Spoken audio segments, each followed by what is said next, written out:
বন্যা পরিস্থিতির কিছুটা উন্নতি হওয়ার ফলে পূর্বাঞ্চলের বিভিন্ন রুটে বন্ধ থাকা বেশ কয়েকটি ট্রেন আজ থেকে চালু হচ্ছে।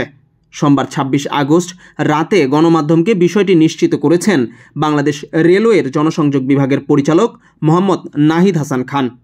এরই মধ্যে ফেনী এলাকার বিভিন্ন ক্ষতিগ্রস্ত রেল লাইন পরিদর্শন করেছেন রেলওয়ের মহাপরিচালক সর্দার শাহাদাত আলী ও পূর্বাঞ্চলের মহাব্যবস্থাপক নাজমুল ইসলাম সহ অন্যান্য কর্মকর্তারা। এরপরই ট্রেন চালানোর এই সিদ্ধান্ত আসে। এর আগে বৃহস্পতিবার ২২ আগস্ট এক বিজ্ঞপ্তিতে বাংলাদেশ রেলওয়ে পূর্বাঞ্চলের বিভিন্ন রুটে ট্রেন চলাচল বন্ধের ঘোষণা দেয়। ট্রেন চলাচলের বিষয়ে জনসংযোগ বিভাগের পরিচালক মোহাম্মদ নাহিদ হাসান খান জানিয়েছেন, ফেনী থেকে চট্টগ্রাম অভিমুখে ডাউন লাইনটি ট্রেন চলাচলের উপযোগী করা হয়েছে।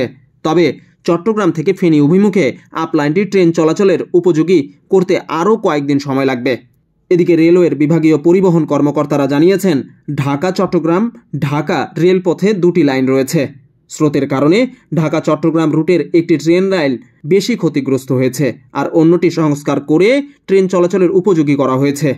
ট্রেন চলাচলের বিষয়ে বাংলাদেশ রেলওয়ে জানিয়েছে, চট্টগ্রাম ঢাকা চট্টগ্রাম রুটের ঢাকা চট্টগ্রাম মেইল, কর্ণফুলী এক্সপ্রেস, মহানগর গোধূলী ও প্রভাতী এক্সপ্রেস, তুর্না নিশীথা এক্সপ্রেস, সুবর্ণ এক্সপ্রেস ও ঢাকা কক্সবাজার রুটের পর্যটন এক্সপ্রেস চলাচল শুরু করবে।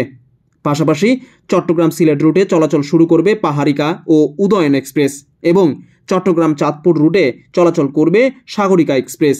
এছাড়াও চট্টগ্রাম থেকে চলাচল শুরু করবে জ্বালানি তেলবাহী ও কন্টেইনার ট্রেন। জানা যায়, চট্টগ্রাম থেকে ঢাকা, জামালপুর, সিলেট, চাঁদপুর রুটে প্রতিদিন 11টি আন্তনগর ট্রেন চলাচল করে। এছাড়া কক্সবাজার, নাজিরহাট, চাঁদপুর, ঢাকা, ময়মনসিংহ রুটেও লোকাল ও কমিউটার ট্রেন চলাচল করে নিয়মিত।